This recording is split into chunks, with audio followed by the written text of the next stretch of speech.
नमस्कार, सत श्री अकाल, राम राम सा, खंबागणी, वड़क्कम, प्रणाम। आप सभी को ऑल्टरनेट मीडिया में फिर से स्वागत है। मैं आपकी होस्ट गायत्री देवी। हमारे साथ छोटे से ब्रेक के बाद जुड़े हुए हैं। देश सर ना बहुत लेट आते हैं। दिस इज नॉट फेयर देश सर। पूरी दुनिया जब एनालिसिस कर चुकी होती है तब आप आते हैं और एक एनालिसिस नहीं लेकर आते हैं, एक बॉम्ब लेकर आते हैं।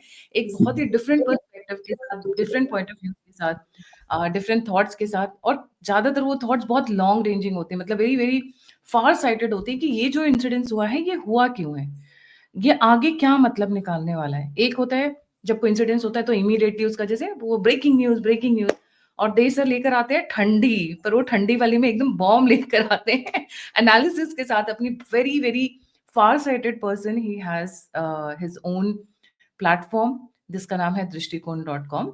एंड दृष्टिकोण.com पे देसर is not only writing weekly magazines but he is also at the same time started his videos. Please like करें, सब्सक्राइब करें और शेयर करें।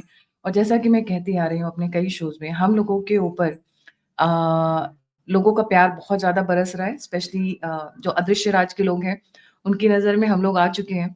मैंने मेंशन किया था किस तरीके से मेरे और सैवियो सर की जो वीडियोस हैं वो व्हाइट हाउस तक गूंज कर रही थी। ऐसा लग रहा है अब थोड़ा ज्यादा हो गया है, इसलिए यूट्यूब हमें प्यार अलग अलग तरीके से बरसा रहा है। तो प्लीज हमें मदद करें। अगर आप कंट्रीब्यूट कर सकते हैं, आप डोनेट कर सकते हैं, तो बहुत बहुत आपका आभार रहेगा उस चीज के लिए। क्योंकि हमें हर तरीके की मदद चाहिए आज की डेट में। Civilisation war and we are the soldiers.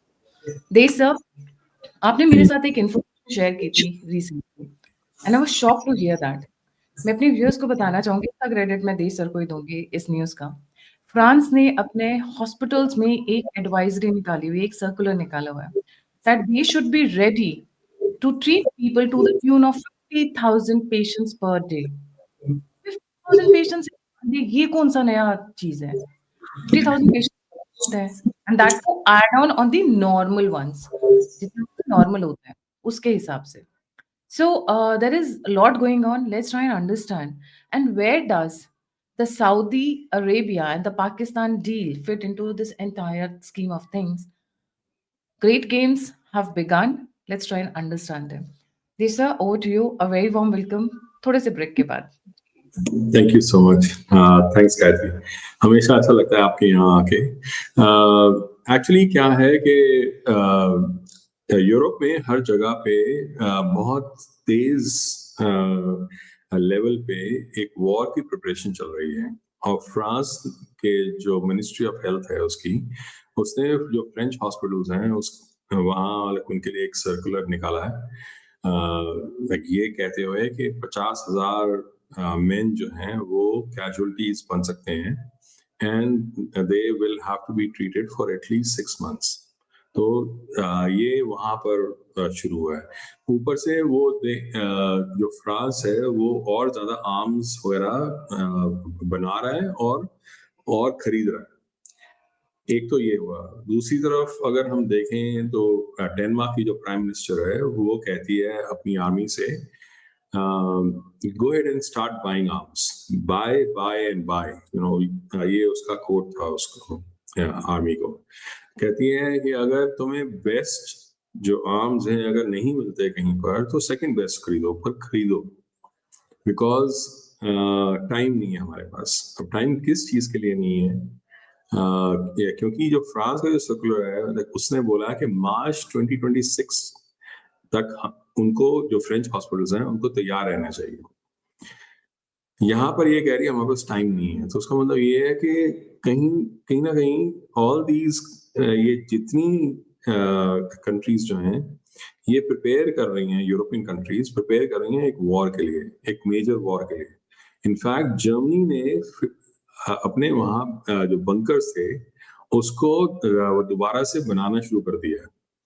तो वहाँ जर्मनी में थ्रू आउट बंकर्स बनाने की कोशिश कर रहे हैं, विच क्लियरली इंडिकेट्स को वो एक न्यूक्लियर वॉर की तरफ जा रहे हैं। एक तो वो हो गया।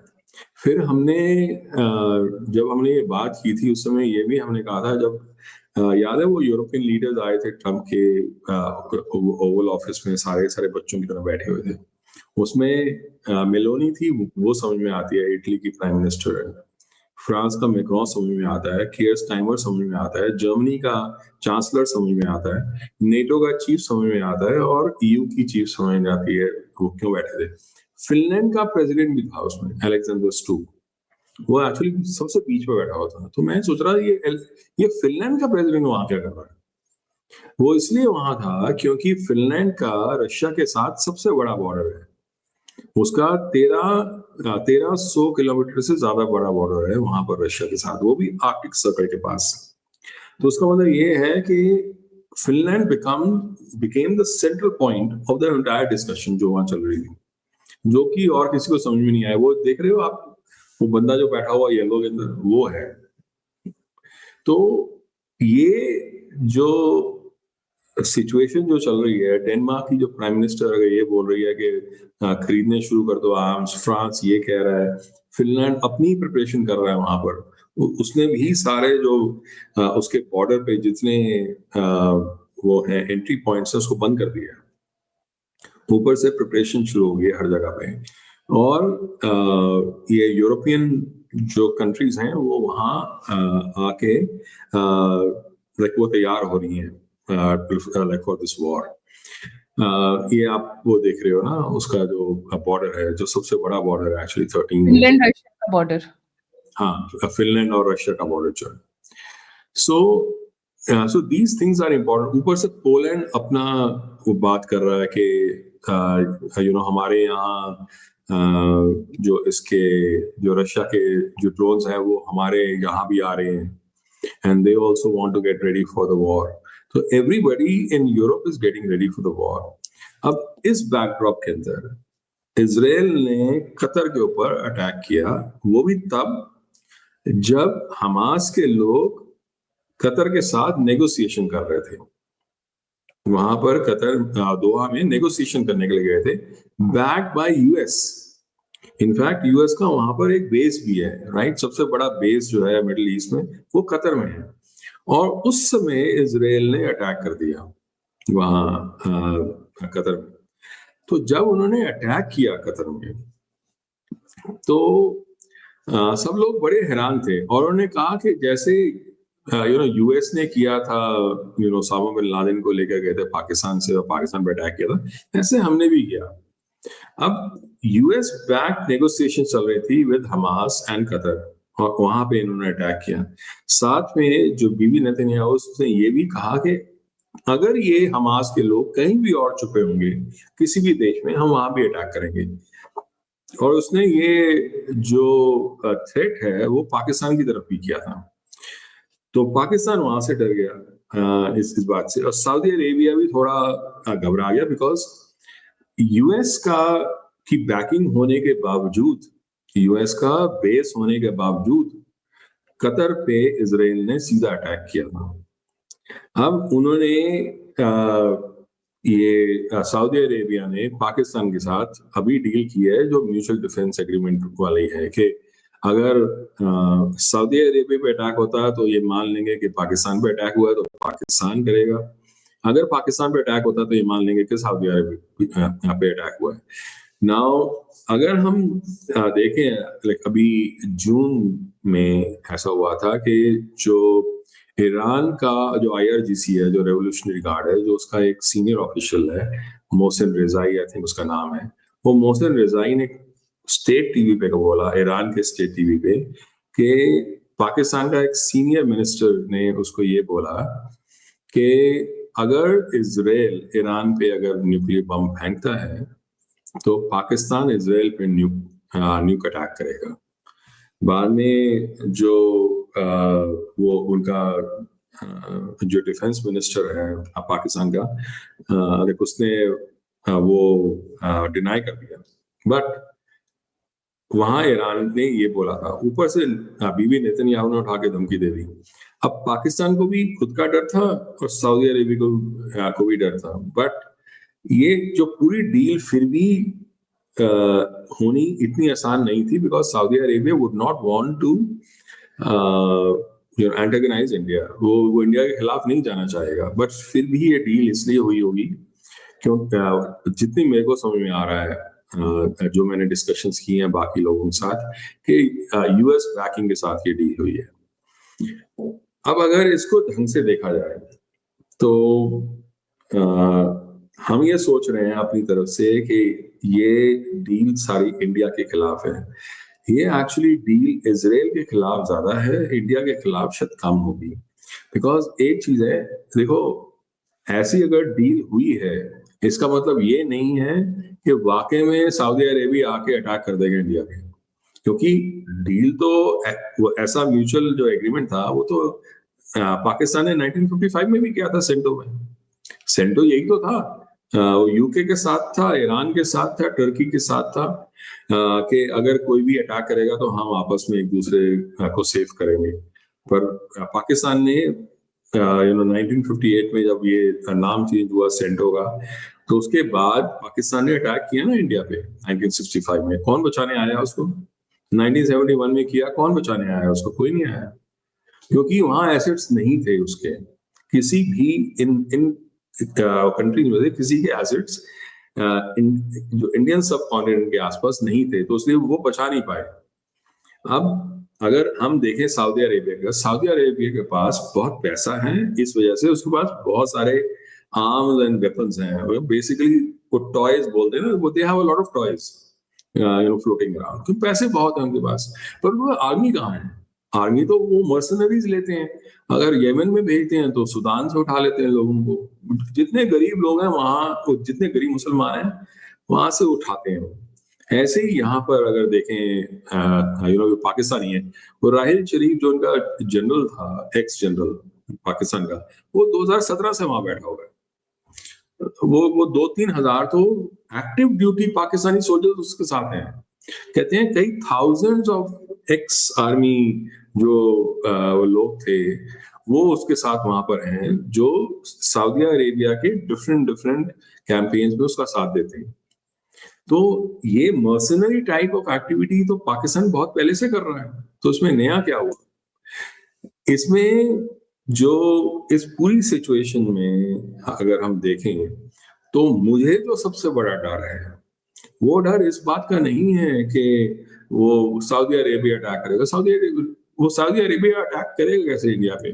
उसके पास कुछ है नहीं अटैक करने के लिए, कुछ आर्मी नहीं है, एयरफोर्स नहीं है, इतने तगड़े। वो बाकियों से लेता फिरता है। सबसे बड़ी बात यह है कि अगर हम थोड़ा सा पीछे जाएं और देखें कि ट्रंप ने कैसे क्रिप्टो डील की, क्यों की, what is the real basis of doing a crypto deal? उसका जो बेसिस था वो ये था कि पाकिस्तान के पास पैसे भेजने हैं जो ट्रैक नहीं हो सकते, ताकि वो पैसे यूज हों फॉर टेररिज्म, वो जिहाद फैलाने के लिए, जिहाद क्रिएट करने के लिए। और वही वो आजकल करने की कोशिश में लगा हुआ है। अगर हम ध्यान से अगर खुद देखें तो उनका दिमाग वहीं चल रहा है इस समय। तो जहां तक फंडिंग की बात है, untracked funding that the crypto deal would make possible.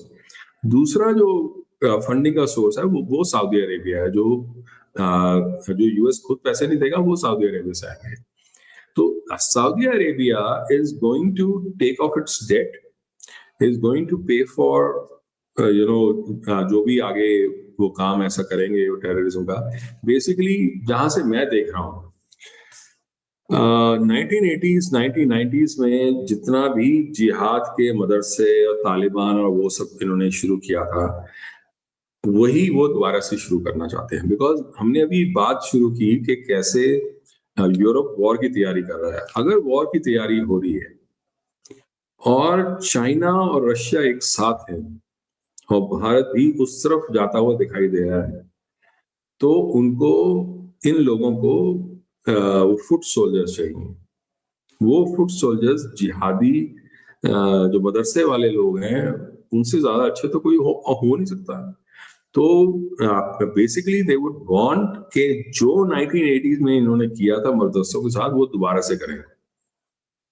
उस बात का सबसे बड़ा डर है। Because see the thing is के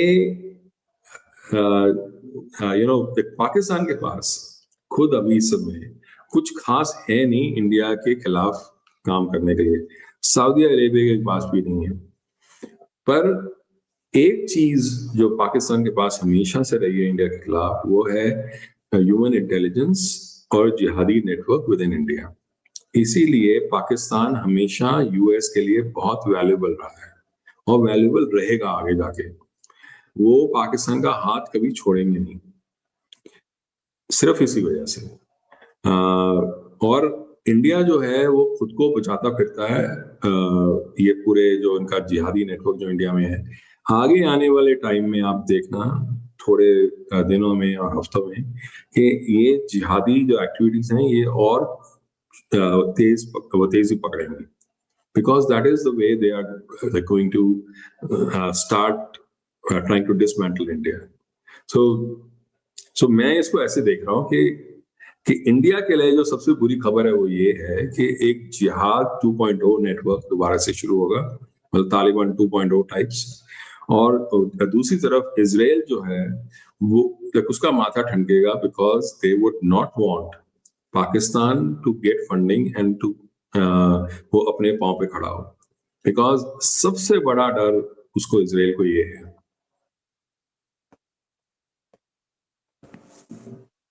So, do you think this is against Israel, Saudi, Iran? This is about the Middle East game, or this is about India? ये multiple किसके वो हैं टारगेट्स, बट इमीडिएट ट्रिगर जो है जिस वजह से सऊदी अरेबिया और बाकी लोग माने हैं वो इजराइल है, इंडिया नहीं है। बट इंडिया में जब तक मोदी जी हैं, आपने तो बहुत सारे प्रोग्राम किए हैं कि कैसे मोदी जी को निकालने की कोशिश में है। देखो, जब तक मोदी जी हैं भारत में, भारत के प्राइम मिनिस्टर, तब तक ये वॉर यूएस और वेस्ट शुरू नहीं करेगा।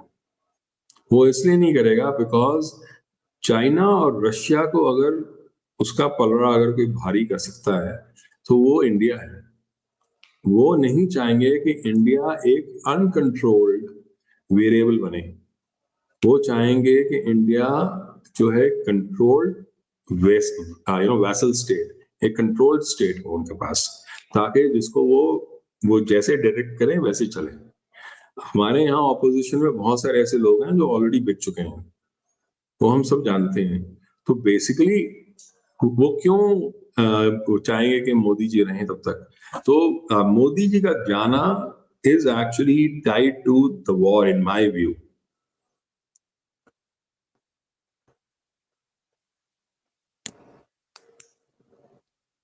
तो आपको लगता है कि this is multiple angles involved? So in this entire, are we looking at world war 3 coming next few months, जिसकी तैयारियां चारों तरफ हो रही हैं? सऊदी का ये जो स्टेप हुआ है, this is also part of the bigger game. हाँ, तो बेसिकली जो मिडिल ईस्ट है, सी अब तक एब्राहम अकॉर्ड्स के बाद मिडिल ईस्ट अपनी राह पे चल रहा था। एमबीएस अपना विजन बना रहा था कि मैं चाहता हूँ Saudi Arabia should be modernise, and वहां पर कॉन्सर्ट्स हो रहे हैं, वो सब हो रहा है, मंदिर खुल रहे हैं यूएई में। तो they were trying to modernize themselves, trying के वो जितना जो ट्रेडिशनल जो फैनेटिसिज्म था वो ना रहे। बट अगर ऐसा होता है तो वो यूएस के भी कंट्रोल में नहीं रहता। तो ये एक बहुत इंपॉर्टेंट बात है।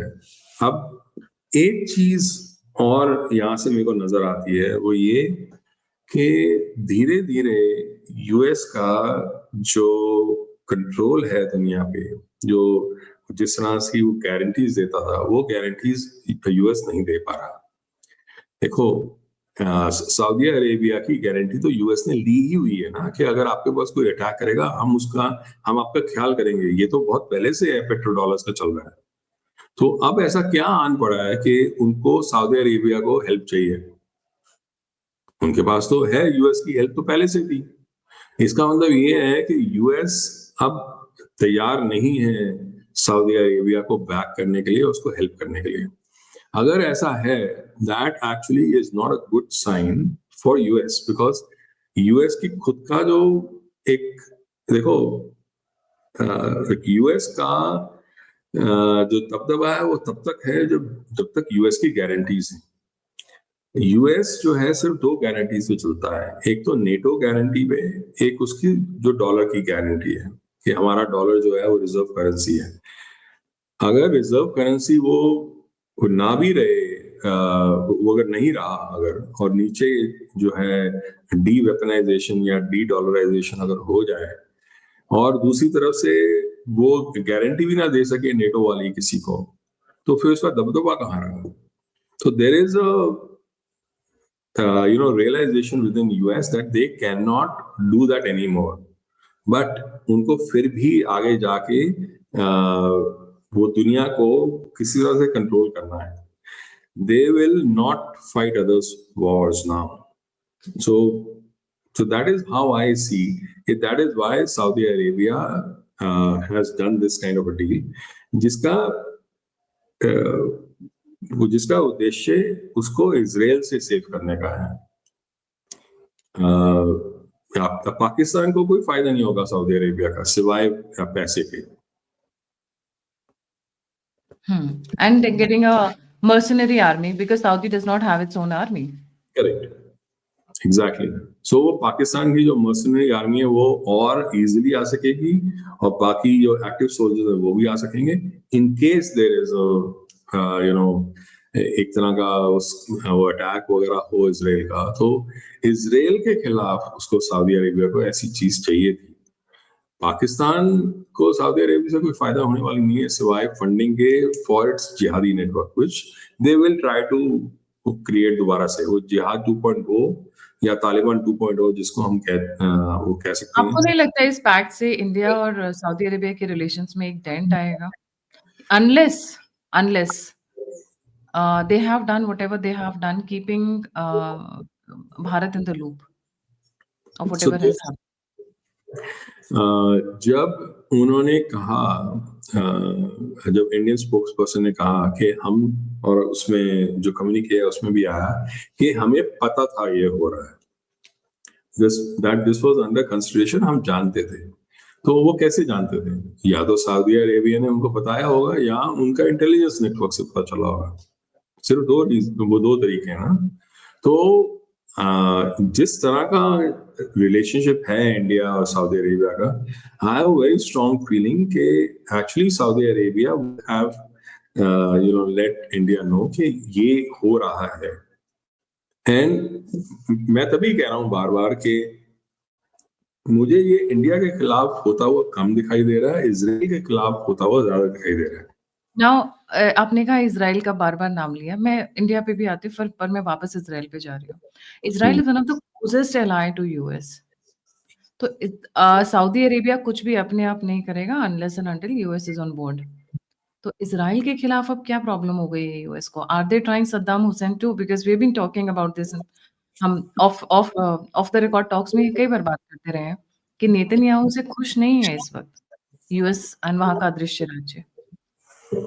हाँ, वो नहीं है खुश. तभी सी द थिंग इज, और नेतन्याहू को भी ये बात समझ में आ गई है कि यूएस उसका साथ देने वाला नहीं है.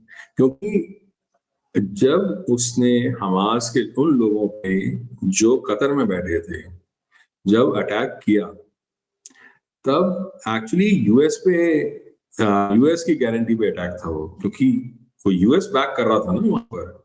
यूएस ने हमास और कतर के लोगों को एक साथ वहां बुलाया था और वहां पर बात हो रही थी.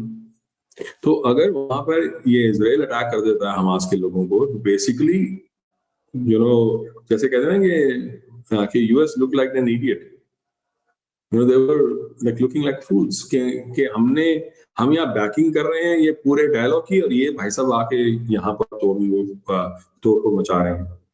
क्योंकि नेतन्याहू कहता है कि मैं तंग आ चुका हूँ इन सब बातचीत से, मैं तंग आ गया हूँ क्योंकि कुछ हासिल होने वाला नहीं है इससे.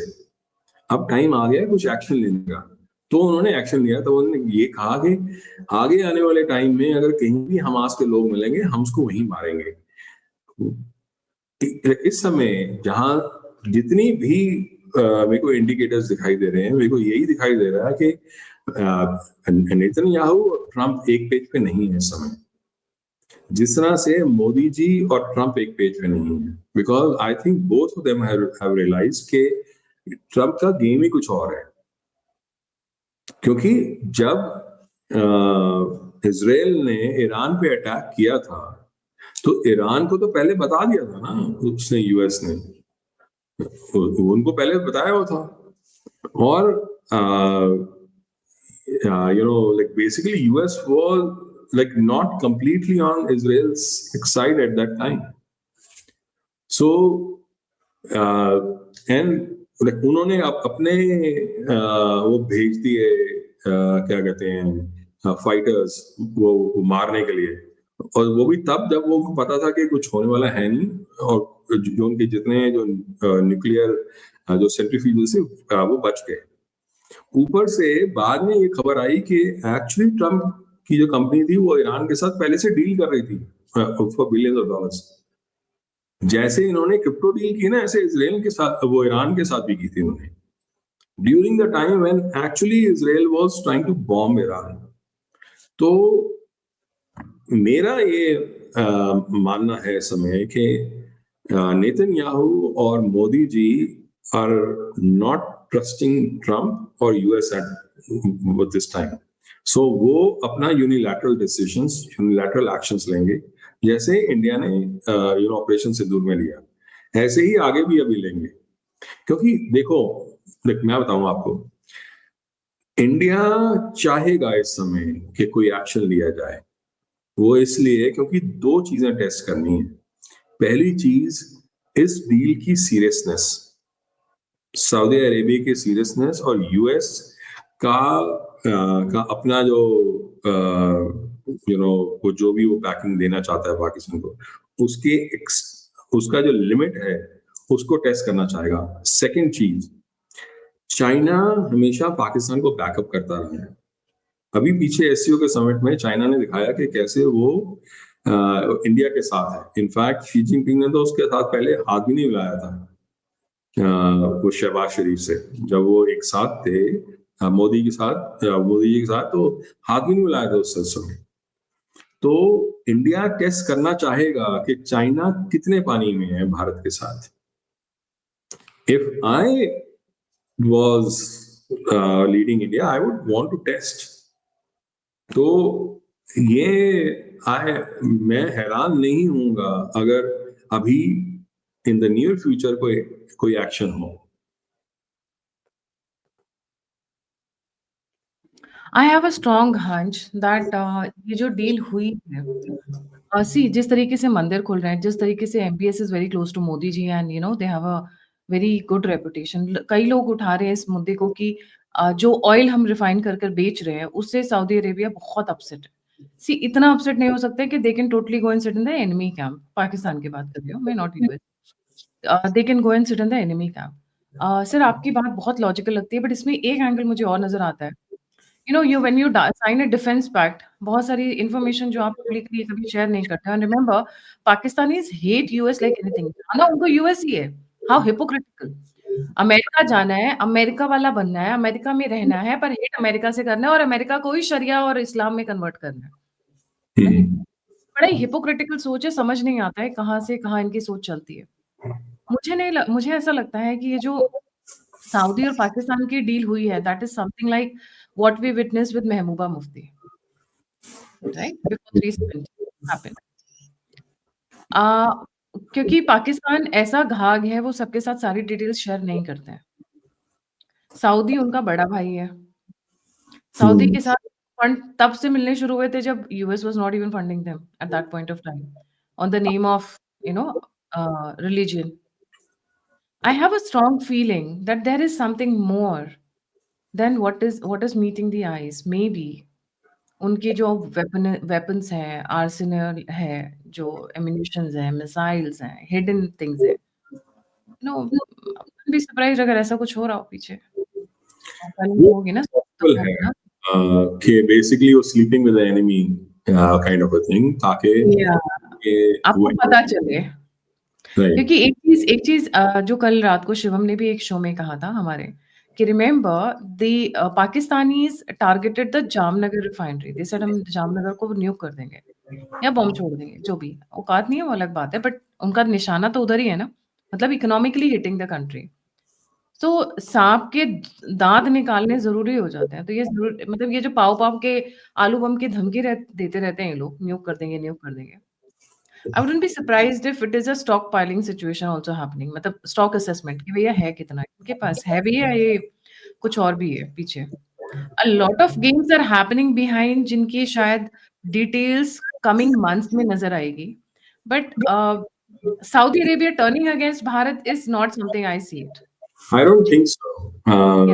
वो भारत के खिलाफ टर्न नहीं कर रहा। सी, एक चीज है जो मुझे बहुत अजीब सी लग रही है from the Saudi Arabia stand point. देखो,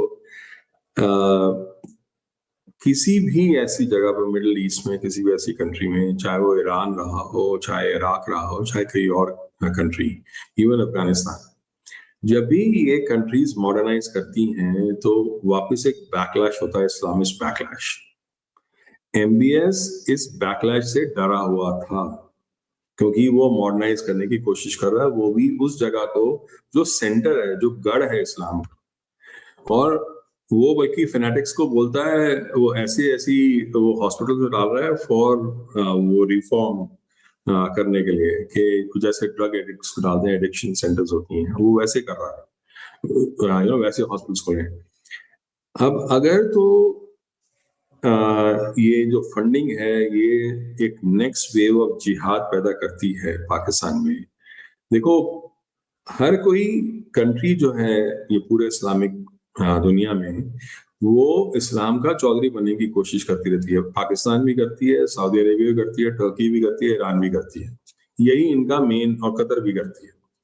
सबका मेन एम यही है कि हम चौधरी हैं, हम खलीफा हैं बेसिकली। नाउ पाकिस्तान फेनेटिक्स वो खुश नहीं है जो एमबीएस कर रहा है। ये डील करने के बाद एमबीएस ने खुद अपने पांव पे कुल्हाड़ी मारी है बेसिकली, अगर आप ध्यान से देखो। क्योंकि यही जो जिहादी हैं पाकिस्तान के, वो जाके सऊदी अरेबिया के एमबीएस के खिलाफ बात करेंगे, वो मूवमेंट चला सकते हैं आगे। अगर तो हाथ से निकल गया ये पूरा movement, then it will be very very bad for MBS personally. So to do this deal, कुछ तो उसको बहुत तगड़ा डर था या बहुत बड़ा प्रेशर था, और कोई मैं वो तीसरा रीजन मेरे को इतना समझ में नहीं आ रहा, क्योंकि ये मतलब कुछ दिखाई नहीं दे रहा। हर तरह से एमबीएस की हार होगी। यस, पाकिस्तान के साथ आने से एमबीएस की हार है। And remember, he is dedicated his entire life for deradicalising the population. He will not at any point of time, he will not compromise on that. जिसकी वजह से बात ये चलती थी कि इनको रात में ये कर दो, दिन में ये कर दो, इनके आसपास इसके he has also gone on assassination वो पूरा स्प्री, क्योंकि उनको पता था इस बंदे से मुझे खतरा है आने वाले समय में। तो किसी का एक्सीडेंट हो गया, किसी का कुछ हो गया, इतने बड़े लेवल पे जाके अपनी ही गेम को सैबोटाज नहीं करेंगे एमबीएस, मुझे नहीं लगता है, right? So let's wait and watch. जी, सो आई थिंक ये आगे आने वाले टाइम में बेसिकली ये देखना है कि इजराइल कैसे बिहेव करता है इन सब चीजों में। ये भी हो सकता है, इट इज पॉसिबल, क्योंकि देखो, ऑपरेशन सिंदूर से पहले जो थी, जब वो हुआ था अटैक, जब हुआ था अक्टूबर 7 का, उससे पहले हमास जो था पाकिस्तान में था। तो हमास और पाकिस्तान की जो आईएसआई है, they were very closely linked. And recently भी तो गए थे ना, जब ऑपरेशन सिंदूर से पहले भी गए थे, 7 अक्टूबर के अटैक से पहले भी गए थे, और अभी ऑपरेशन सिंदूर से पहले भी Hamas was there, I think in Rawalpindi and Sialkot, if I am not mistaken. So basically, if my hunch is right, then I think एक अटैक इजराइल का पाकिस्तान पे ऑलमोस्ट इमिनेंट था।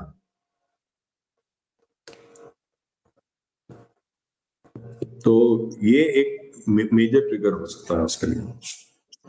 सो उसको अवॉइड किया गया है by signing a deal between Saudi Arabia and Pakistan.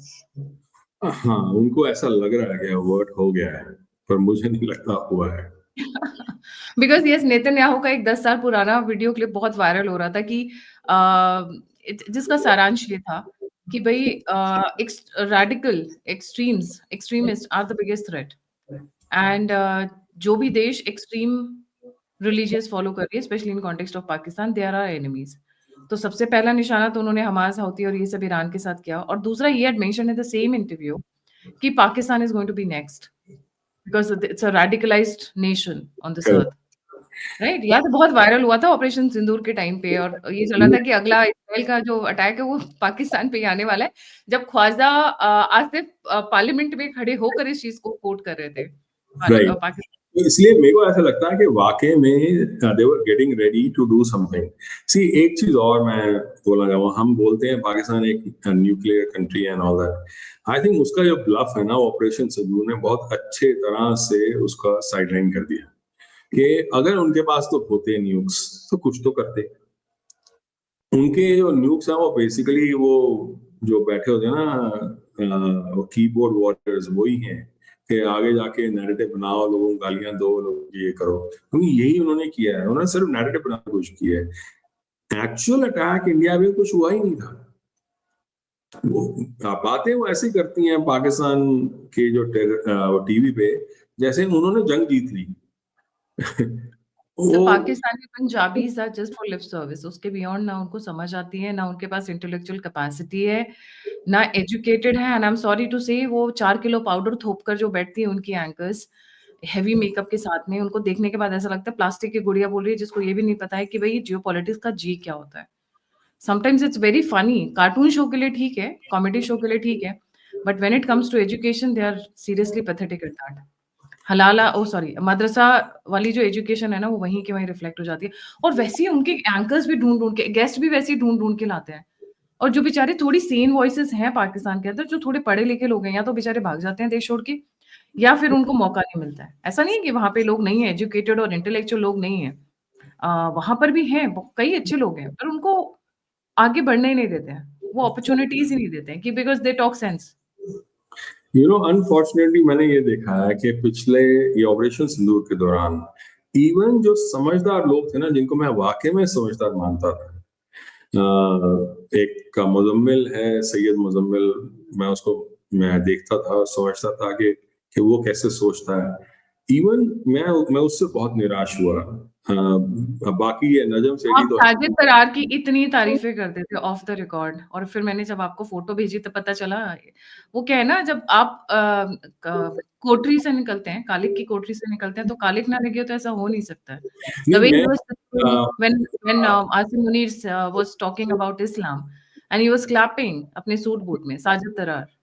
इसीलिए आई हाँ, never got the Pakistanis on my channel. Like his fan. मैं बेसिकली सी, लाइक मैं पंजाबियों को समझता हूँ बिकॉज मेरे जो पूर्वज हैं सारे लाहौर से आए हैं, राइट।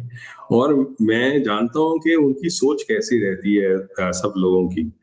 तो इसलिए मैंने कभी विश्वास नहीं किया। इनफैक्ट मेरे को एक भी ऐसा आज तक, सिवाय तारिक फतेह जी के, एक भी ऐसा अब तक पाकिस्तानी दिखाई नहीं दिया जो वाकई में ढंग से समझता हो किसी भी चीज को। I have not found anyone. वो एक प्रोफेसर भी हैं, जो बहुत हिस्ट्री के बारे में बोलते हैं। उनकी भी मैंने किताब पढ़ी है। मेरे को समझ में आता है कि उनका भी दिमाग जो है, अगर थोड़ा सा पुश करो तो वो वहीं जाता है। ऐसे ही जितने कमेंटेटर्स थे पाकिस्तान में ऑपरेशन सिंदूर के लिए, उनका दिमाग एक ही तरफ चलता था। वो ये सोच नहीं, वो उसका क्वेश्चन का आंसर ही नहीं दे पाए। इंडिया ने कैसे उनके सारे एयर बेसिस को उड़ा दिया, और कैसे उनका एक भी ड्रोन नहीं यहाँ नहीं आया, और फिर भी वो कहते हैं हम जीत गए। रियली? तो हाँ, तो से फंडामेंटल इशू। तारिक फ़तेह के जाने के बाद जो जो स्पेस खाली हुआ है, वो कोई भी भर नहीं पाया। मुझे एटलीस्ट नियर फ्यूचर में मुझे दिख भी नहीं रहा है कि कोई उनके लेवल का, या उनसे मैच करता हुआ भी 19-20 भी कोई पहुँचा हो। मतलब वो he was par excellent, he was par excellent, there is no doubt about that. जी, thank you so much sir, जी, थैंक फॉर जॉइनिंग। जाने से पहले सभी व्यूअर्स से रिक्वेस्ट है, please come forward, the alternate media needs your support. Please आगे आइए, कंट्रीब्यूट करिए, डोनेट करिए, सपोर्ट करिए। And please, the first thing begins for help is like, subscribe and share the information. और like, subscribe and share the video also. इसी के साथ जय हिंद, जय श्री राम, हर हर महादेव। देश सर का चैनल है, प्लीज उसे भी लाइक, सब्सक्राइब और शेयर जरूर करें।